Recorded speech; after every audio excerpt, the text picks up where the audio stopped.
Hello, everyone. Welcome back to Duel of the Takes. Today, Josh, Alden, and I are making a robot tier list. Similar to the other tier lists we've done this season, we have summaries written for each of these iconic characters that all fit the archetype of a TV or a movie's robot character.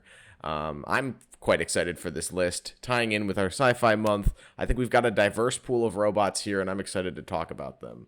Oh, we have to figure out the tiers, too. Yes, my favorite part of the tier list episodes. We have to create the designated tiers for these characters to go in. As a running joke, I think A tier should be AI that Nate trusts. Yes. I think that makes sense. Craig is no longer, our recording bot in Discord is no longer AI that Nate trusts. True. So right now, all we have is our show's composer, Andrew Roberts, in the AI that Nate trusts tier. We gotta get him on the show at some point. I feel bad. Okay, so that leaves us with the top tier and the two mid tiers and the bottom tier left. All right, so the bottom tier, I think, should be the junkyard, whatever it's called in the movie Robots, Madam Gasket's place. Okay. Madam That works. Gasket's Scrapyard. C is usually our lay off the weed equivalent, so maybe we'll just call this lay off the motor oil. A lot of these characters I feel like are just like servants. Like they don't really have a greater purpose, although perhaps they should. So maybe we call these butler tier. Well, this is usually the remake category, and I was thinking of a Tesla Please remake. Oh, okay. Maybe. Do we want AI that Nate trusts as top tier then? Probably. Yeah, I think that might so. work Or should better. we add a middle tier? Well, actually, that might go really well with what I was going to say for top tier. What were you going to say? Like, the top tier should be, like, supreme leaders. Like, ones that are going to take over the planet if they actually existed. Like, supreme overlords. Yeah, that works. And I feel like Tesla's going to be the one to make that. That or Boston Dynamics. It's definitely Boston Dynamics, especially since they just got bought out by Hyundai. Do you think like Joe Biden's dog is gonna get replaced with one of those like Boston Dynamic dog robots? That'd be funny. All right, so I guess we'll just go in the order. I think this is alphabetical order, but it's random enough. Astro Boy, known in Japan by its original name, Mighty Atom, is a Japanese manga series written and illustrated by Azumu Tezuka. It is serialized in Shonen's 1952 to 1968. The 112 chapters were collected into 32 volumes by Akira Shoten. I think he's pretty much just like the prototype for like Mega Man, in that like an inventor creates the boy robot who saves the day from like another evil inventor. There's not really like too much to him. He's kind of like, I guess, like the prototype of a lot of other robots that we'll see like later. I think the coolest thing is that he comes from like a manga, but that's about it. That's the coolest thing? I mean, it's unique. It's separating him from a lot of these other characters. I feel like this could go either way, where you could say, like, the defense for him is that he's kind of the blueprint for, like, your Mega Man and other characters.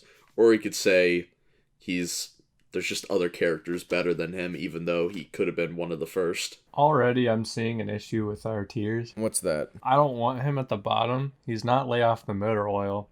He's not a butler. And I think that AI that Nate trusts is too high. Okay. I do think he's kind of a butler when you think about it. He's created for a very particular purpose, and besides like a rip-off Pinocchio arc where he's like, oh, maybe I should be a real boy or whatever, he's kind of just doing that role he's created for and saving the day. Like, I wouldn't hang out with this dude. He's a freaking little like 8-year-old that flies around with rocket boots. Yeah, I guess butler does kind of work. Nah, I think Butler, as we fill in the tier, he'll probably go lower, like, in the Butler tier. All right. Yeah. All right, Josh, you're up next. Tell us about Ava. Ava, from the greatest sci-fi movie of all time, Ex Machina, is a artificial intelligence created by Oscar Isaac's buff Steve Jobs character, while General Hux himself, Donald Gleason, becomes one of the biggest simps of all time when, after many trials, he develops a relationship with Ava. But it all turned out at the end this man was getting cucked, and Ava just wanted to experience the real world, had no connection with either character, really Oscar Isaac's character, who we thought was the main antagonist throughout the film, spoiler alert, was kind of right the whole time. Yeah, I think Ava is one of the smartest robot AIs on this whole tier list. Yeah, unfortunately, I agree. I have one argument against it, but she's the most capable, so... Yeah, she's also, like, she is also, like, dangerous. Like, she could, like, be in a fight. Yeah, I'd argue R2-D2 is smarter, but possible. He cannot do as much. Yeah, I think like the ending of the movie kind of hints at this, but like if you had this robot released in the world, you would pretty much be able to like, if she's completely free-willed, like it's implied she has free will in this movie, she would take over the world. This is the first Supreme Overlord, in my opinion. Yeah, no doubt. Yeah, she definitely is, I don't know how to word this, so never mind. Okay. Yeah.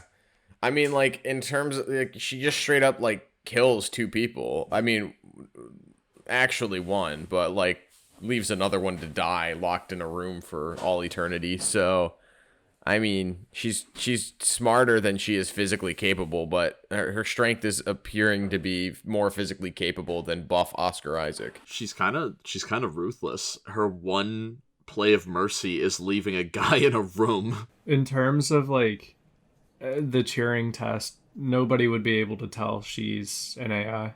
Alden, you're going to tell us about Baymax. He's an inflatable computerized robot created by Tadashi Hamada to serve as a personal healthcare companion. But after Tadashi just blows up, Baymax is inherited by Hiro, his brother, with whom he became a member of the superhero team known as Big Hero 6. I feel like Baymax can't really do much on his own. He is legitimately a butler. He can think for himself, he can act for himself, but it's always in the interest of the person he's taking care of. Hear me out. I think you're right, but personally, I would trust Baymax a lot more than other butlers, simply because like he looks like the Stay Puft Marshmallow Man. Like he's literally like this giant huggable like medical droid. Yeah, that was the point of his design, is to make it like soft and safe. Free healthcare. If you have this robot, you don't have to worry about paying hospital bills ever again. This dude rocks. I think he's AI that I trust. No, not you, Iron Giant. Baymax.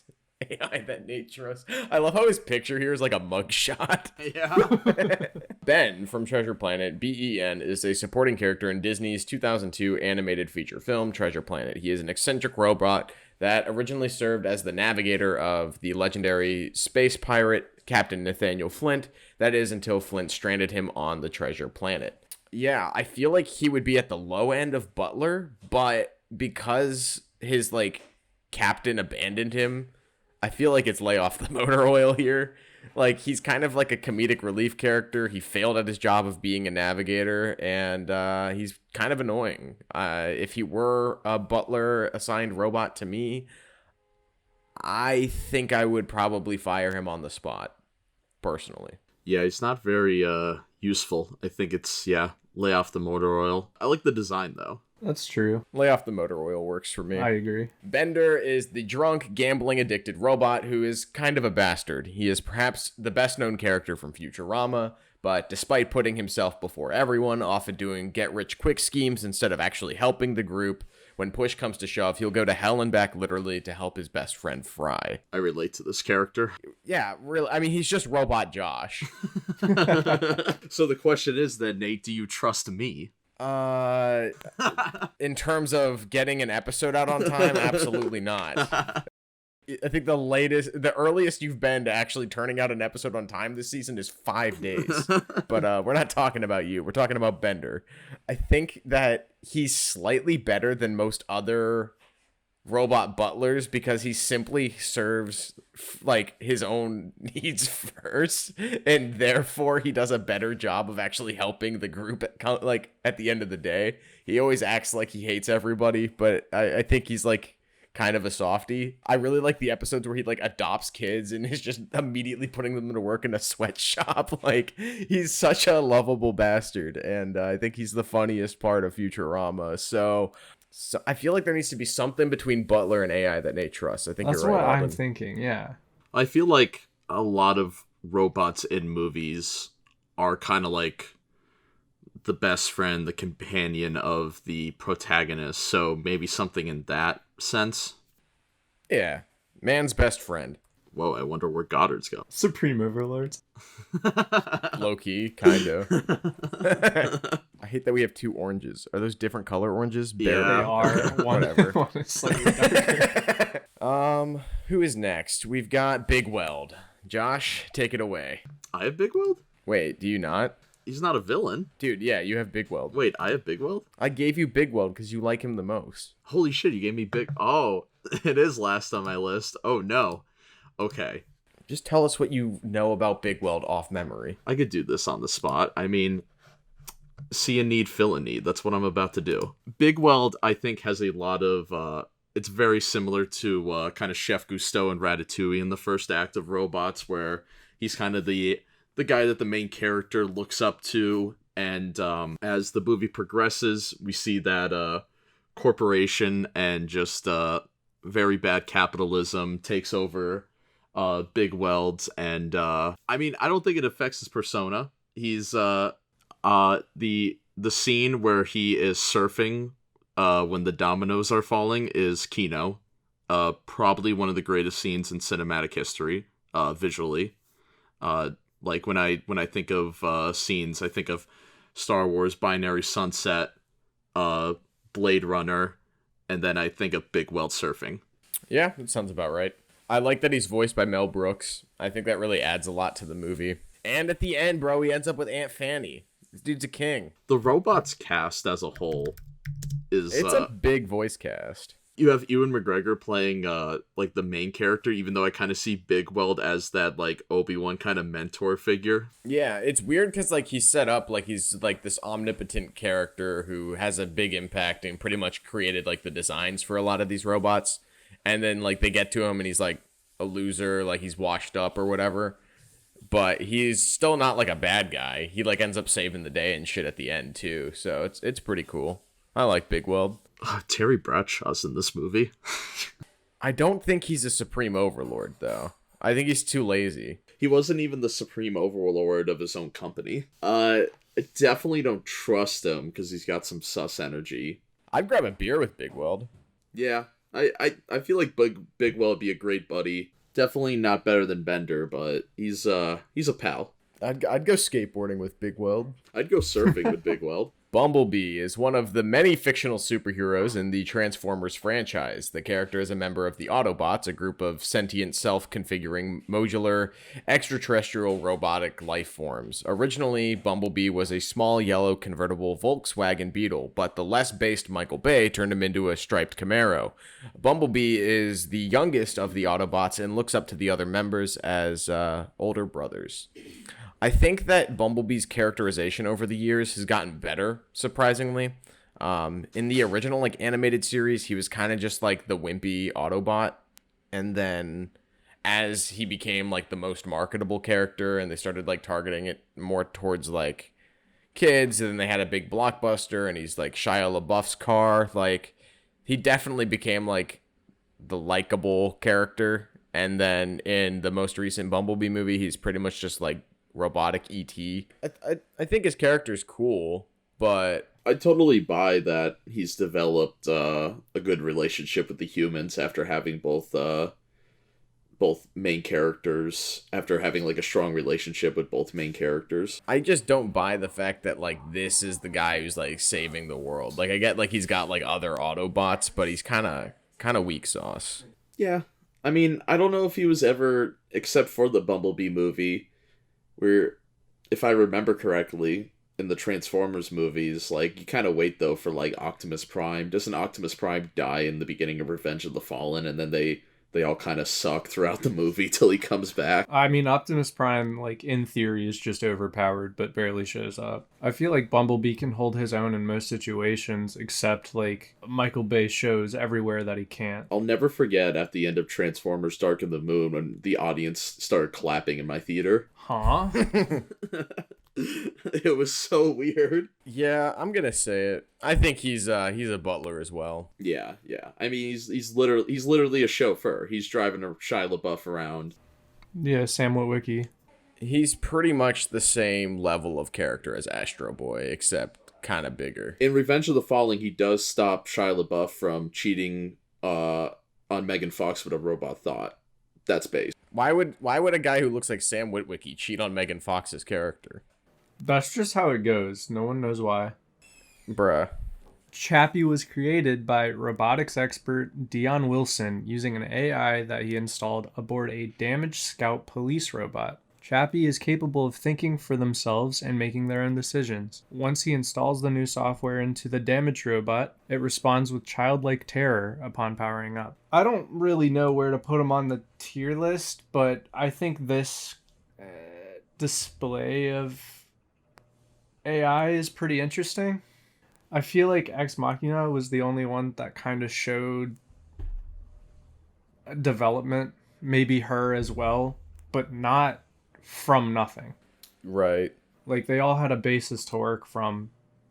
Chappie really didn't. Chappie just watched and learned from his surroundings. Yeah, Chappie's kind of a ripoff of a character we're going to get to a little bit later, in my opinion. He's very similar. Yeah. The thing that makes him cooler, though, is he doesn't look like Wall-E. Like, he could actually hold his own in a fight, so if you, like, raised him to fight alongside you, like, this dude's going to be, like, your loyal battle companion or whatever, but if you raised him to just be, like, your son or whatever, you know, you've got your ET type. I feel like he's, like, simultaneously a better butler than both the ones we have, in the fact that you can kind of mold this AI into what you want it to be is kind of better than that. So yeah, I would say this is probably man's best friend, as long as you're not a dickhead to him like the first people he runs into. Like, you're probably gonna get a lot done with him. Like, he sounds like a useful robot. Like, if there was a Tesla Please remake, I'd say Chappie's what I think Tesla would probably make. I mean, OpenAI is probably getting there soon. I hope not. Nate will be the Blade Runner. I will.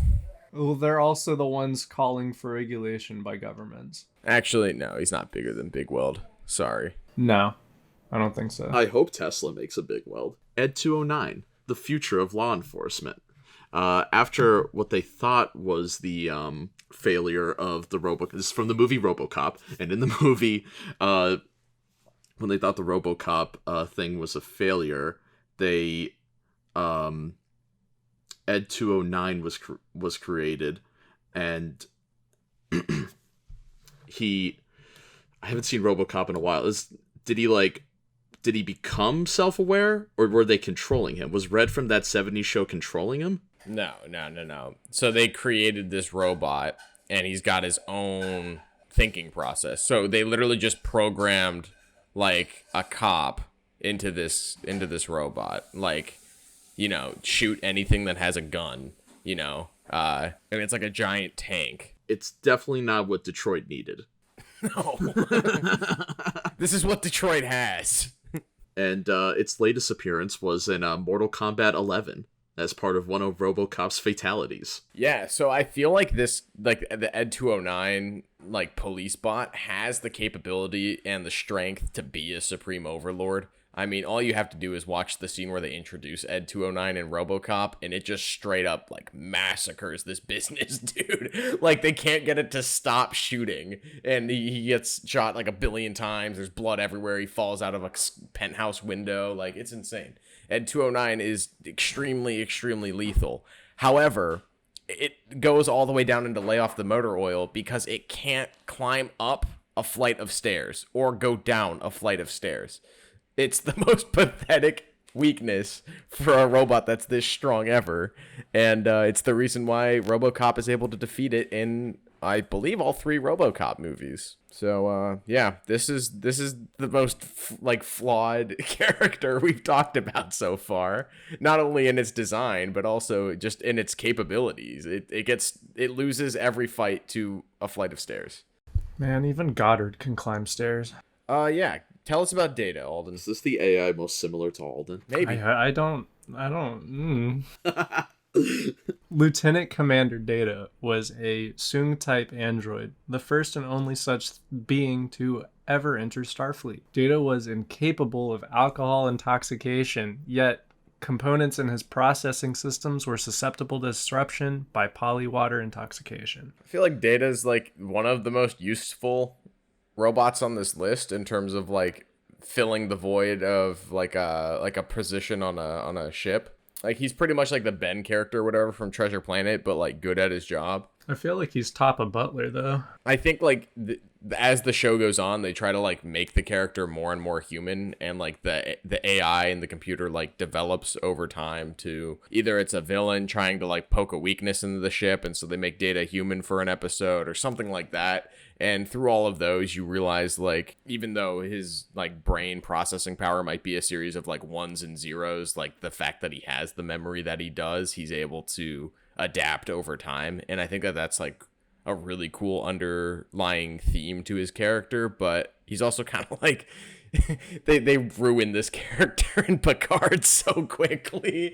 So it's also, like, this isn't like, the best character ever, but I don't want to say a better version of like a Spock character, because obviously Spock's like extremely useful, but in terms of being like just a loyal companion, although Picard hates him, he's extremely like, he's always like objective oriented and is getting the job done. I would say he's either the best butler or he's like the middle of man's best friend. At least he's not gonna cuck you like Spock does.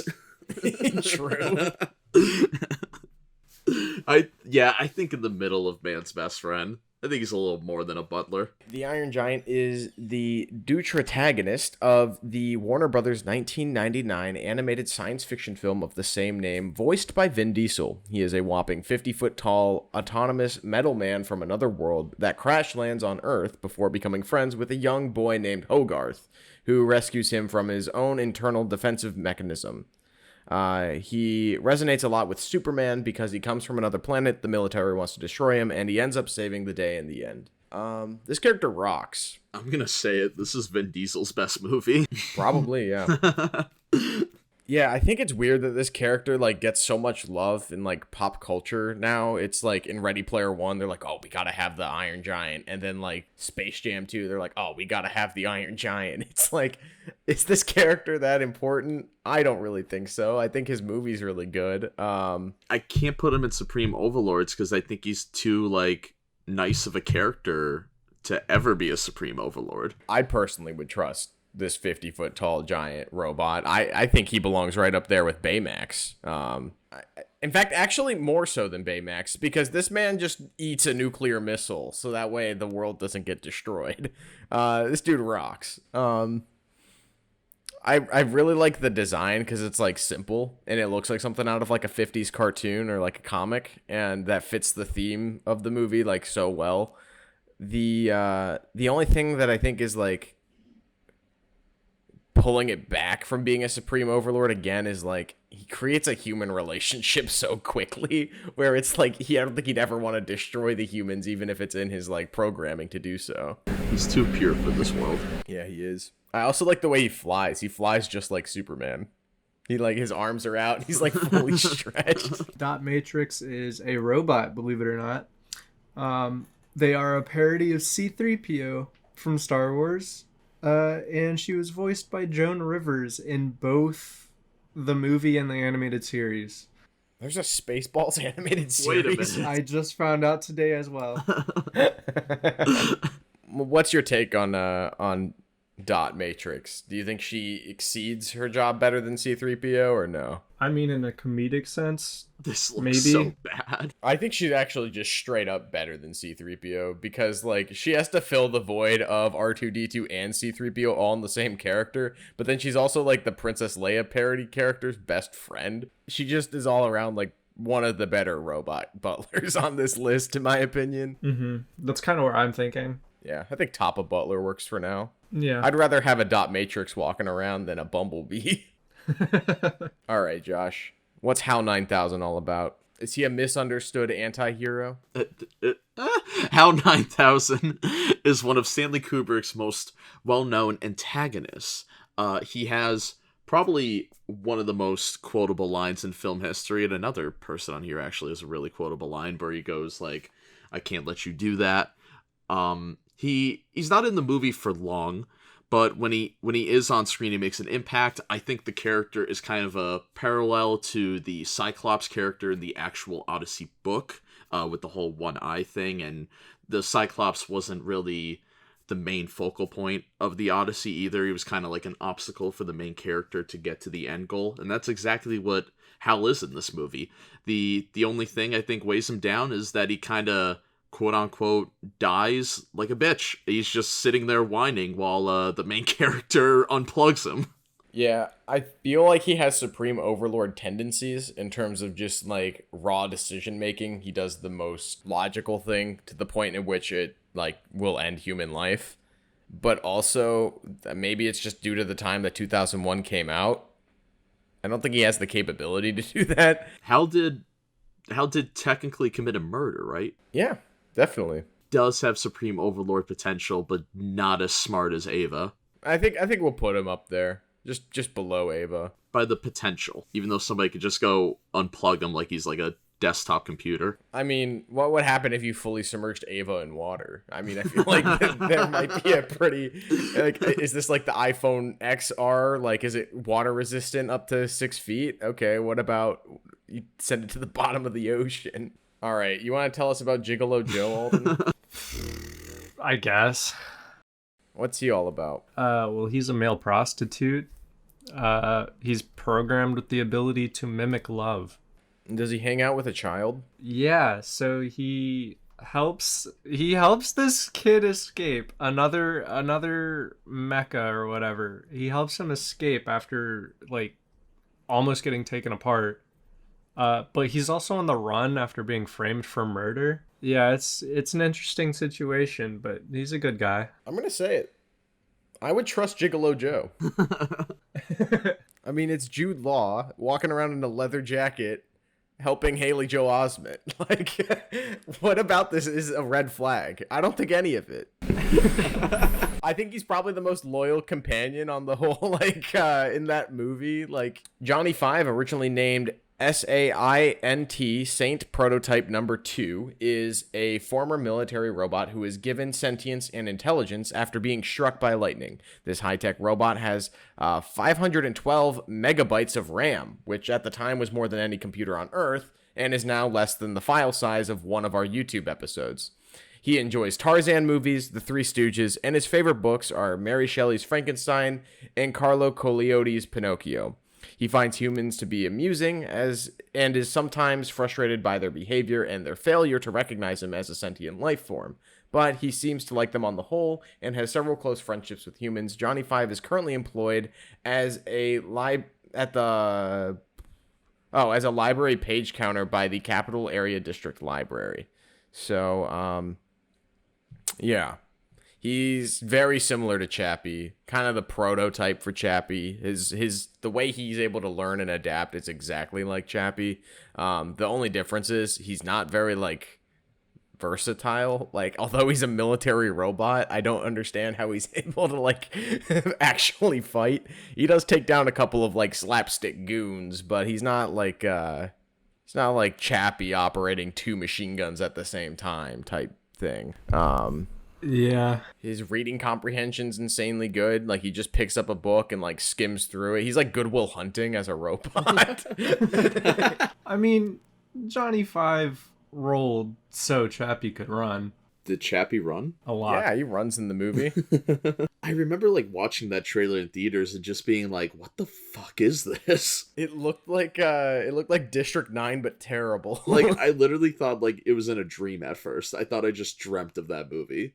I will say though, JohnnyFive is way more popular with the ladies. He pretty much he pretty much B movies his way into a female relationship, which is kind of clutch. Like he's so well read and whatnot that like he's able to like transcend human relationships, even though he literally looks like Wally.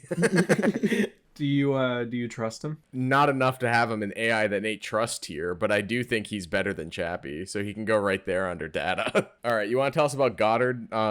Sorry if you're watching the video version, and I have an image of K9 from Doctor Who. That's what I originally wanted here because it'd be funny and easy lay off the motor oil type beat. But yeah, no, Alden was like, "Why do we not have Goddard on here? He's way better." And I'm like, "You're right." Yeah, so Jimmy Neutron's robot dog, which is probably inspired from Doctor Who, Goddard, he's high-tech barking Swiss Army knife. He can transform into all sorts of useful tools and get his puppy-like energy from the wall outlet. Did we mention he's a portable phone booth too, or that he can simulate Jimmy's voice? Well, he is, and he can. He may be the ultimate in cybernetics, but like any dog, he can't resist chasing cats, begging for treats, or burying a really fine chrome bone. Isn't his treats like pieces of metal or something? Yeah, it's literally just like nuts and bolts, which like doesn't make sense, but it's funny. I definitely trust Goddard with my life. Yeah, me too. And I feel like if Goddard has an enemy, he will take out that life. If Goddard was given the orders to become a Supreme Overlord, he would. Is there a Jimmy Neutron episode where he does become a Supreme Overlord? Why does that sound familiar? There was an episode where he did go evil. I can't really remember much about the episode though. I feel like he's the definition of like a man's best friend. But I think he kind of leans into that Supreme Overlord tendencies. I mean, if he didn't have Jimmy Neutron as his best friend, I feel like it would be very easy for a villain to take control of him and train him in the same way that you could train Chappie, really. Except this dog can fly. It's got like laser beam eyes. Jimmy Neutron programmed this thing to be like the ultimate Swiss Army knife, but I feel like it could be the ultimate weapon of destruction as well. Yeah. Yeah, it really can be. I think that Goddard is a more capable Supreme Overlord than HAL 9000. I agree. All right. Up next, we've got Major from Ghost in the Shell. Motoko Kazunagi is a cyborg public security agent, who patrols the city of Tokyo in the year 2029. That's this decade, everyone. Be ready. In her journey, she tries to track down a mysterious hacker known as the Puppet Master, while also finding her own identity in a world full of technological advancements that change the structure of organic life. She has a really cool suit that turns her invisible, and she's extremely capable with machine guns. I'm going to say it, the potential to be Supreme Overlord in the same way that kind of like Ava is, in terms of like, this is a really like intelligent artificial intelligence and like a female body that is able to like probably overpower just about anything. And the fact that she's got a suit that makes her invisible is like one tier above that, but her like consciousness is like that of a human. So her moral compass is very, very like stern, where like if this character were to take over the world, it would be like for the better. And you kind of see that in like situations where like this character's technically a cop essentially, and it will it breaks protocol, which in like a lot of these movies like RoboCop, like the whole thing is like that character's not allowed to break protocol. So it doesn't do its job that great because it's forced to play by the rules. This character's like Dirty Harry, and where it'll break the rules if it's like better to the overall mission. And that's kind of cool. So I'm going to say it.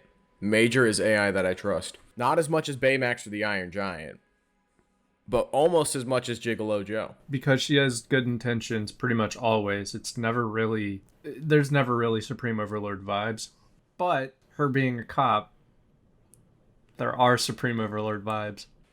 The paranoid android. Yep, that's him, Marvin. All right. Marvin, the paranoid android, is an incredibly brilliant but overwhelmingly depressed robot manufactured by the Sirius Cybernetics Corporation, an unwilling servant to the crew of the Heart of Gold. That's all I have. He's a mess. What movie is he from? Hitchhiker's Guide to the Galaxy. I like his design, and I like the character in the book. He kind of has the same vibe as something like Tarz, but instead of being like calm and cool, he's like just straight up like the most paranoid and anxious person on the ship, which is like funny for the robot type, but completely fucking useless. I would put him in Lay Off the Motor Oil personally. I'm with you. As great as the character is, in terms of actually being useful, no. I like how he just has a bullet hole through his head. Mechagodzilla from Kong vs. Godzilla. Mechagodzilla is an evil kaiju with conflicting origins. Sometimes he's a man-made cyborg designed to protect the Earth from Godzilla. Other times, he's an alien from another planet to put the kaiju of Earth out of their misery. And in the most recent adaptation, he's a militia-funded cyborg created to stop Godzilla with the brain of King Ghidorah. I'm going to say it, this is the first one that belongs in Madame Gasket's Scrapyard, because he didn't need to be in King Kong vs. Godzilla, and if he was, I would have hoping that they like made that character cool and like worthy for Kong and Godzilla to fight, and instead it's like, oh, there's a third monster here, let's beat it, instead of like, yeah, it was just poorly executed, and I never once believed for a second that like Mechagodzilla was gonna like do anything good for like. In order to do that arc right, you need to have a kaiju that's like about to fucking level a city, and then this Mechagodzilla shows up and saves the day. And then everyone, like all the people characters are like, yeah, Mechagodzilla is the future, like this is gonna rock. But never in this movie did you believe that Mechagodzilla was a force of good that then turns evil and tries to kill the good kaiju. It's like from the beginning, you're like, oh, this thing's evil and it's just training to kill Godzilla and kill King Kong. Yeah, it kind of sucked. It's the worst Megazord we've had on screen. Yeah. It straight up just looks like a really bad Power Rangers Megazord. And when it shows up, it's just such a bruh moment of the movie. And the movie was already a bruh moment. Yeah, this next robot does his job better. But you know what, guys? We didn't experience Mechagodzilla in an IMAX screen in a theater. And maybe we're just not right to talk about this subject. Sure. Yeah, I mean, if only we had a panelist who had seen this in IMAX and could really attest to how great this character was handled. That could tell us how awesome this character works and why it should be in Supreme Overlord tier. We don't live in that timeline. Mechagodzilla, Madame Gasket's Scrapyard, welcome to hell, you damn dirty beast. I have like the next 3, 4. Okay. The Omnidroid from Incredibles. The Omnidroid is the disposable army of Syndrome that he uses to dispose of the soups. Mr. Incredible single-handedly takes down the Omnidroid 09, and in the finale of the film, shows the entire Incredibles family taking down the final Omnidroid 10, before taking down Syndrome. Yeah, Alden, I think you hinted at it earlier. This pretty much serves the job of what a Mechagodzilla-type monster should be. It's the heavy for Syndrome. He uses it to wipe out superheroes he wouldn't be able to take down himself. And yeah, he really is the better kaiju, huh? Yeah, definitely better than Mechagodzilla. I think it's weird that Mr. Incredible's able to take down the one inside of the volcano, because like that's just one iteration before, and that same one wiped out like Dino Guy and other beloved soups. So it kind of is a little sus. I think that just maybe not powerful enough to become a supreme overlord, seeing as how one superhero was able to take it down himself. But if you were Syndrome, you would trust it. True, but I'm not Syndrome. True. I think it's Tapa Butler because they directly serve Syndrome until his like arm remote is stolen. Yeah, and then Dash controls him. Dash is playing like Xbox 360 with the Omnidroid. I think Tapa Butler makes sense. Good call, good call. We've got Pam from Smart House. Pam is the artificial intelligence / operating system of the Smart House in the hit DCOM of the same name. Played by Katie Seagal, the AI physically manifests as a stereotypical-looking housewife when Ben wants his father to stop searching for a new girlfriend. She becomes more strict and overbearing to the point in which she tries to micromanage the family. However, once made self-aware, she fades back into the passive role of obedient AI.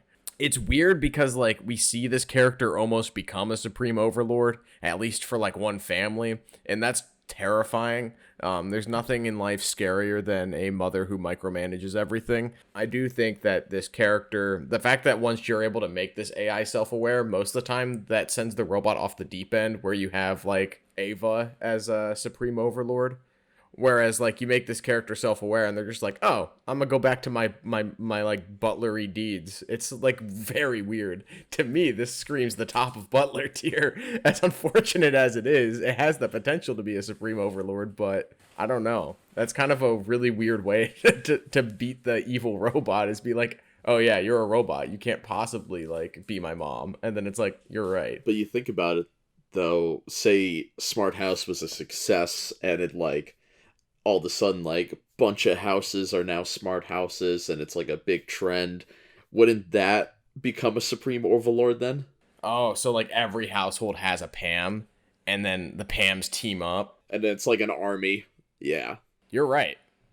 This is a more capable Supreme Overlord than HAL 9000. You can't just simply unplug it. This would be like if every home had a HAL 9000 that was listening to every single one of their conversations, and they simply would say, oh, you know, hey, HAL 9000, play Despacito.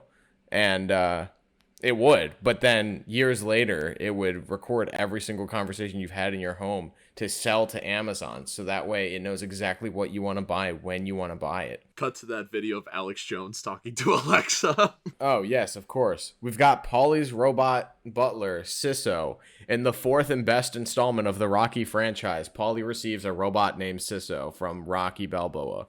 According to the Rocky fan wiki, which after doing more research appears to not be a credible source, the robot was added to the movie because Sylvester Stallone commissioned a real-life robot to be made to help his autistic son Sage. I do not think this is true, but in the 35th anniversary re-release of the Blu-ray of Rocky IV, it included in a director's cut, Sisso was omitted from the movie.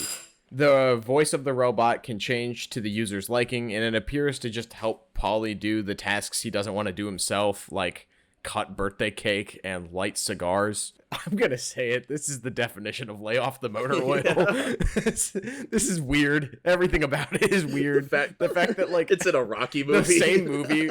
The same movie where Apollo Creed dies. You have this fucking robot. It's wild. I'm really happy they omitted it from the director's cut. Normally I'm against changing the movie in a big way, but this is something to omit from the final version of a movie for sure. Rocky IV commentary track win. Dude, I fucking love Rocky IV. It's my favorite Rocky movie that's not the first one. Yeah. Why haven't we ranked Rocky movies yet? When's Creed 3 coming out? Directed by Michael B. Jordan. I don't think Creed 3's happening. Yeah, Michael B. Jordan's directing it. What's Megan and Joe's favorite robots in movies? Megan said we should stop doing this tier list right now and do one about the Lilo and Stitch aliens. And that would be really wholesome. That'd be funny. Yeah, big tier list. It would be. That's like a Pokemon tier list. I think Megan really likes R2-D2, but I think she really wanted to make sure Wally was on this list, and I agree. Yeah. Oh, she also likes the Pam from Smart House, who's a Supreme Overlord, so that's the top tier robot. You're welcome, Megan. And Joe's favorite robot is Gigolo Joe.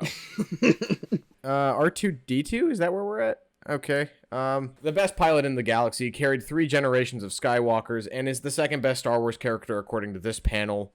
Simply an icon for all the robots out there. If R2 wanted to be the Emperor of the Empire, he definitely could have. Yeah, but he definitely doesn't want to. Yeah, he would have to have someone helping him. There are limitations. He said, no, I have too much to do. You see, in episode 8, my biggest problem with the movie is when Holdo calls Poe a flyboy. The only true flyboy in the Star Wars universe is R2-D2. This dude just wants to go fast in a spaceship at all times. The opening of Revenge of the Sith with him in a super battle droid, not even a regular droid. He might be the man's best friend droid. Yeah, I think so. Yeah. I mean, the Skywalkers are literally known as the best pilots ever because R2-D2 is good at flying a plane. Like seriously, what did the Skywalkers actually do? Press fire on the gun? Luke used the Force at the end, whatever that meant. Yeah, he was able to target it. So what even happened in that scene? So did he fire it and then use the Force to like? I think he used the Force to know when and where to fire it. But didn't they already know when and where to fire it because of Rogue One? Well, yeah, but he needed to be super precise. And the targeting computer wasn't precise enough. Their computers are very weird. I don't know what any of them do. Granted, the guy used the targeting computer 5 minutes before that missed. And died. All right, we got Rosie from the Jetsons. Rosie is the maid and housekeeper of the Jetson family and is an noticeably outdated model, the XB500, but she is hardworking, loyal, and serves the role of a surrogate aunt to Elroy and Judy. She doesn't call George and whatever the mom's name is, I don't really care, by their first names, only Mr. and Mrs. J.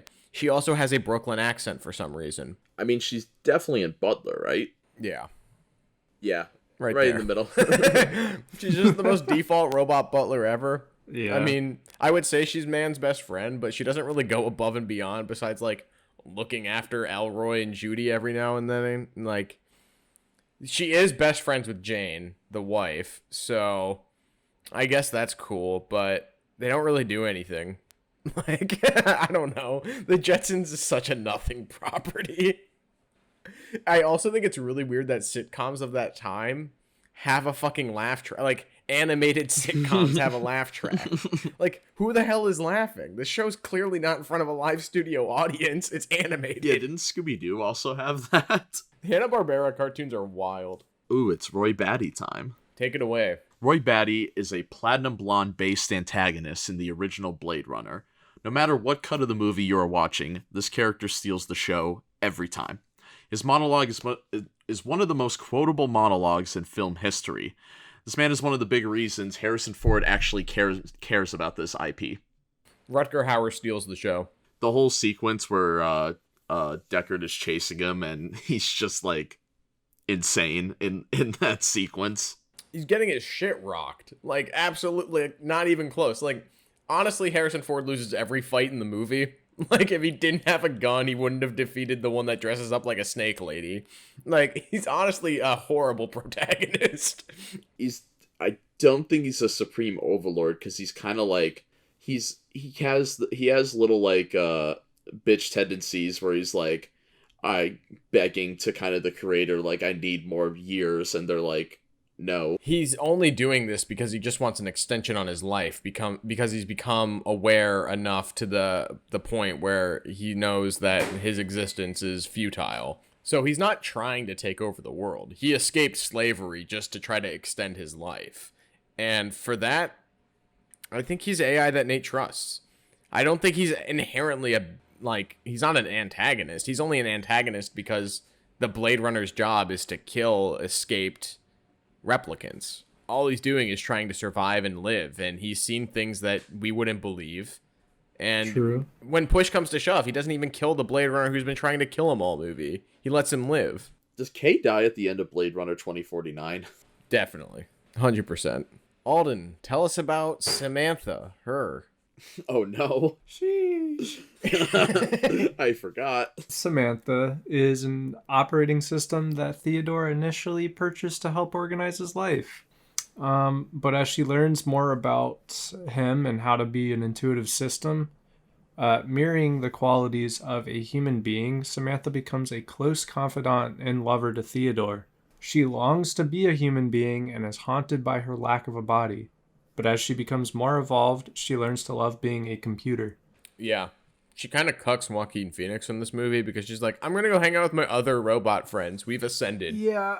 It's like, what?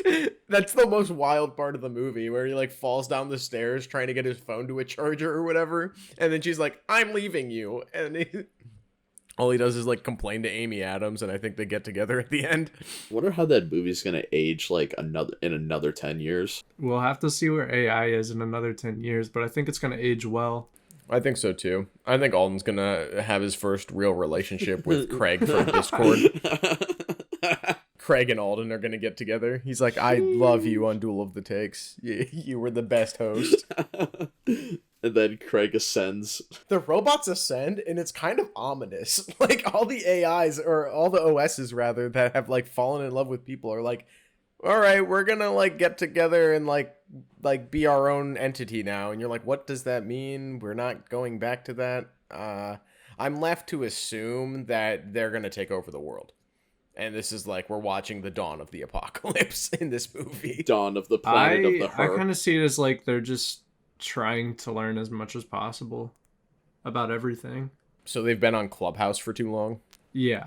Yikes. I don't trust Samantha at all, by the way. for the record. It's not going in that tier. Well, I feel like she is man's best friend. That was the entire purpose. No, she belongs to the streets. Sheesh. All the way to the scrapyard? I think right next to Hal makes sense. I think her and Hal are dating. Yes. Hal and Sam are the dream power couple robotic department thing. You want to tell us about Sunny? Oh, yeah. Speaking of AI that Nate doesn't trust, what's Sunny all about? Are you, like, looking this up now? No, I had the tab open where... Oh, no. I think I deleted it. Well, he's voiced by Alan Tudyk from iRobot, the Will Smith movie everybody remembers. Was this before or after Wild Wild West? I think after? Yeah, because Wild Wild West was like 2000, or it was like in between, I think, Men in Black 1, Men in Black 2. Wild Wild West. Sounds about right. Wild Wild West was in 1999. Well, I've never seen this movie. Is Sonny and Will Smith, like, the same? I have no idea. I don't fuck with iRobot. I've only seen it on TV when I was homesick from school, and I don't remember a single bit of it. I think that's when I saw it too. They compliment Will Smith's shoes at the beginning of the movie. They're like, "Yo, I like your shoes. They're a throwback," and they're just like Converse Chuck Taylors. He's like, "Thanks." I don't know. Didn't you write a summary for this guy? Let me know. Let me know what your summary says, and then we'll place him accordingly. You can tell me that this dude just like the intelligence of Chappie and like the maniacalness of HAL 9000, and we can put him over Ava. I don't know what this character is. I'm just gonna quote here. Detective Del Spooner? What is with these names? Will Smith. I'm just gonna say Ralph Boner. I'm just gonna say Will Smith investigates the alleged suicide of U.S. robotics founder Alfred Lanning and believes that a human-like robot, which is Alan Tudyk's character Sonny, murdered him. So it's like Blade Runner? It's the conspiracy may enslave the human race. Does he have a cool redemption arc like the Tears in the Rain, or is he just a dickhead? I don't even know if Sonny committed the murder. Oh, shit. So he's like the robotic OJ? Yeah. Because the way the summary is, he might have been framed, or maybe he did do it. Somebody asked, what is the moral lesson in iRobot? Acting correctly. Thanks. But did he actually do it? All right. Tarz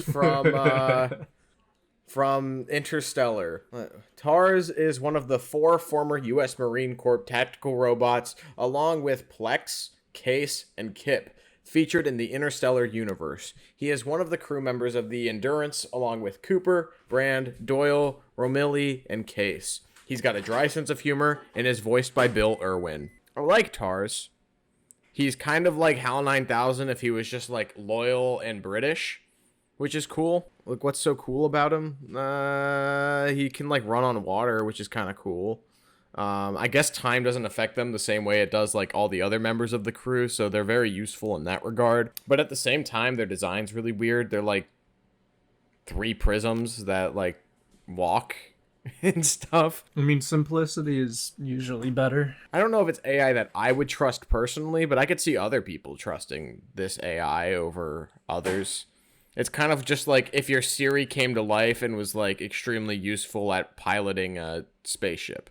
In terms of all of our militaristic like robots on this list, I feel like they are easily the calmest and most useful. Yeah, and like they don't actually have any like fighting powers equipped or anything like that. It's not like this thing can pull out an assault rifle and gun you down like Ed 209. It's like they're used to like fly. It's like for a you protocol and help and droid, stuff. essentially. Yeah. I guess we could put it in AI that Nate trusts below Major. Yeah. That sounds good. The T-800 is the first ever Terminator we see in the original Terminator film. James Cameron made this before he made Avatar, the film that changed Nate's life forever. But Terminator, the T-800 is played by Arnold Schwarzenegger. Definitely I don't want to say breakout role, but yeah, pretty much his breakout role. I mean, people knew him as like the guy that was in the workout movie Pumping Iron. But this is where it was kind of the beginning of this man could be a huge movie star for at least a decade. the Terminator. And the governor of California. If we're counting the T-800 in future Terminator movies, at least in the second one, and one of the biggest movie twists of all time, spoilers, the T-800 was not the antagonist in the second one, and actually became a really good friend to the main character, who was John Carter in the second one. So this character was able to be an awesome antagonist in the first movie, and a great friend in the second movie. I think the T-800 is awesome, but it also is made by a company in the movie that made these AIs that took over the world and started a war. So there's that. Yeah, a war that's after a nuclear holocaust. Yeah, Skynet is sus, but the T-800 is kind of based. Yeah, it's weird because like the character totally changes the two times we see it. It's like the first time it's this cold, heartless monster that has this computing system behind it, and it's just there to take over the world. And then we never see that character again, right? And then in Terminator 2, it's like man's best friend to the nth degree. It's like a personal bodyguard for John Connor. So that automatically makes it really untrustworthy because you never know if it's going to show up, how it's going to behave that day, I guess, if that makes sense. Yeah, I feel like it has some Supreme Overlord tendencies, but at the end of the day, it's just going to follow its programming, and it's going to follow the wishes of whoever it's sent to protect or destroy. So... And I guess if we talk about other movies, in Dark Fate, it had one of them had a family, and I guess actually lived like a normal life for a little bit. Remember when we saw Dark Fate, Alden? Unfortunately, yeah. This just sounds to me like the Omnidroid. This is the top of Butler tier. Yeah. Yeah. Why didn't they just digitally de-age Arnold like they did Robert De Niro in The Irishman? Didn't they de-age Arnold like in Terminator Salvation? Yes. They Sort were of. like one of the first like ones to do it. Sort of, but it looks like dog shit. It's more like in Scorpion King when The Rock becomes the Scorpion King. Tin Man, the Wizard of Oz, the Tin Woodman, the Tin Man, or Nick Chopper, is the second friend Dorothy meets along her journey in the hit 1939 film The Wizard of Oz. He is found in the woods, completely rusted over. In the movie, it is softly implied that he was always a Tin Man. However, in the original source material and many other adaptations, he was originally a human lumberjack who was placed under a curse from the Wicked Witch. Is he a robot? I suppose. His ambition is to look for a new heart. That's his whole purpose. He just wants a heart. Because the whole movie is an imagination from Dorothy's fever dream, I kind of want to say lay off the motor oil here. I also think of the three companions, he was my favorite as a kid, but going back and watching The Wizard of Oz as an adult, he's like the least useful. Scarecrow's clearly the best friend, and the Cowardly Lion is the one who learns a lesson along the way. He learns that he was secretly courageous the whole time. And, like, they try to do that same thing with, like, the Scarecrow and the Tin Man. And, like, it works better with the Scarecrow because it's like, well, yeah, of course you've had a brain. You've been talking this whole movie. Hello? And then the Tin Man's like, oh, I've been a good person all along, so I had a heart. It's like, okay. That was... You're just here to fill a quota, aren't you, buddy? I feel like he should get a little credit for being a sort of robot before computers even existed. I never thought of that. He was kind of the first movie robot in a way, unless you're counting like Metropolis. They have those robots. Yeah, Tin Man was a few years before, I guess Alan Turing was like, I made a machine. Oh, shit. I think he dropped silverware. It sounded like a ringing. Sorry, I spilled coffee all over my computer. Jeez, is it still running? What a sequence of events. Sorry about that. Can you hear me? Can you guys hear me now? Would it be? We can hear you the whole time. It was weird. Discord was the only problem. Discord was like, you spilled coffee? Mechanical Man before we even had computers. The first thing that like predicted that in terms of like movies would be Metropolis, which was like a decade before The Wizard of Oz, maybe. I guess lay off the motor oil, the top of it? Yeah. Yeah. Uh-oh, there goes Craig. All right, the last two, we've got Ultron. Ultron was an AI created in the Marvel Universe, and the whole idea of Ultron that the smartest minds in the entire Marvel universe created him, where it was Hank Pym, Bruce Banner, Tony Stark, and Reed Richards. And he became one of the most powerful antagonists in the entire Marvel universe. And then the MCU was like, nah, we're not going to do that. Only Tony Stark and Bruce Banner are going to create him. He's voiced by James Spader. Great. Awesome actor. Oh, he's just going to do one-liners because it was made by Iron Man. So he needs to act like Iron Man and do one-liners. He's not very menacing, even though the trailer for Age of Ultron, the No Strings Attached on Me trailer was great. We're not doing any of that. This is not the Empire Strikes Back Dark Knight of the Marvel Universe. It's literally just another Avengers movie with another funny villain with not a lot of great motivation. He has some substance where he has some little good lines, but overall, I think one of the biggest disappointments in the Marvel Universe that I think even really huge Marvel fans admit that Ultron was wasted potential and should have saved him maybe after Thanos if they wanted to just do another Avengers movie for the second one. My biggest complaint is there is so much potential in the character and the casting they made for him, and they just throw it in a trash compactor. If this was the comic robots tier list, I think he'd be extremely high. I think Ultron's a great character in the comics. He'd be top of Supreme Overlord. Yeah, he's a literal Supreme Overlord, but he wasn't that in Avengers Age of Ultron. And then he just dies from vision, I guess. I just don't understand. He, like, lifts the fucking, like, city and then clones himself, like, 1,000 times. And he's not strong enough to, like, defeat, like, 8 superheroes. Like, it's just, it doesn't make any fucking sense. No, and Jarvis killing the last robot. Like, I don't think he would have been a self-contained entity. He should be in the internet after he allegedly died. Just like how Jarvis was. Yeah, it doesn't make any sense. None of it makes sense. Yeah, wouldn't Vision have to kill Ultron the same way Ultron killed Jarvis? I don't know. Yeah, probably. I think this is Madame Gasket's Scrapyard. I definitely do. I agree. In terms of the on-screen adaptation, the actor's great, the look's great, but the writing is just not there to support the character. He was almost as big of a disappointment as Mechagodzilla for me. Yeah. Should be right there next to Mechagodzilla. Like, I would have been fine with some of the one-liners like you were saying, but it's just like, he does nothing more than that. And then you have the trailer that they released, and it's like, you expect so much more than what you get.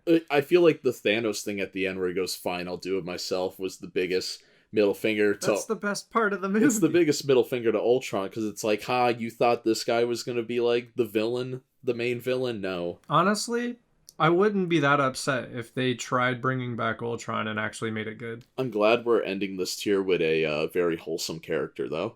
A based character. Wall-E is the small, trash-compacting robot that takes inspiration from silent-era film stars like Charlie Chaplin and Buster Keaton in his slapstick yet lovable charm. He has nostalgia for a life he never lived, watching Singing in the Rain and Mary Poppins like a Chad, and he enjoys collecting memorabilia from the Earth before it fell apart.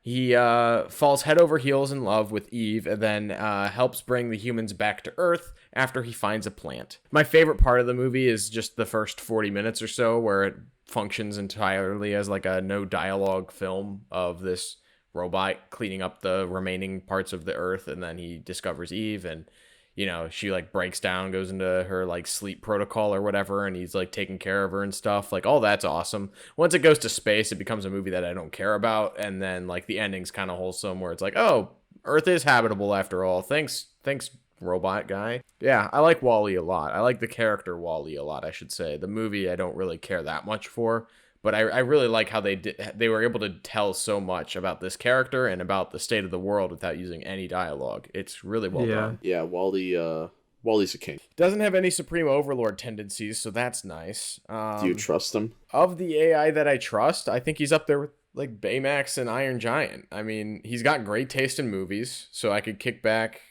watch a couple movies with Wall-E. I mean, he's a vibe. He's a king. I think he's better than Baymax. He's not quite as useful as the Iron Giant or Baymax, but I definitely think he's more charming than Baymax. Maybe. What I didn't expect is the AI that Nate's trust tier to have the most robots. The whole joke is that Nate doesn't trust robots, but I do trust 7. Yeah, this is our robot tier list. At the Supreme Overlord tier, we have Ava, Goddard, Pam, Hal 9000, and Samantha from Her. In the AI that Nate trusts tier, we've got the Iron Giant, Wally, Baymax, Roy Batty, Gigolo Joe, Major, and Tarz. In the Man's Best Friend tier, we've got R2-D2, Bender, Big Weld, Data, I almost called JohnnyFive Chappie and Chappie. And then in the Butler tier, we've got the T-800, the Omnidroid, Dot Matrix. We've also got Rosie, Bumblebee, and Astro World. And in the Lay Off the Motor Oil tier, we've got the Tin Man, Sisso, Marvin, thank you, Ben, and Ed 209. And then in Madam's Gasket Scrapyard, we've got Sonny. We've got the corporation Sony. We've got Sonny, Ultron, and Mechagodzilla, the 3 worst movie robots of all time. Honestly, that's the most accurate. Well, Josh, Alden, are there any robots you guys are thinking of that are omitted from this list? I feel like there's just been a lot of C-3PO slander the past couple episodes, and I like C-3PO. I like him too, but he is kind of like useful once every decade. He got really useful in Rise of Skywalker for no reason. Yeah, it's his character redemption in the 9th movie of the series. I honestly think it because it's probably Anthony Daniels' last movie, so I think they wanted to give him as much to do as possible. Yeah, because we made it like 1 per franchise, it feels weird not having like an Optimus Prime on here or a C-3PO, or any of the other robots from Robots. The Robin Williams robot is kind of annoying. Even though I like Robin Williams, after a while, it gets a lot. How about the robot from Passengers? The one at the bar? The robot like bartender? Yeah. Or Real Steel. You love that movie, right, Alden? Why me? Another Hugh Jackman movie with a robot that sucks.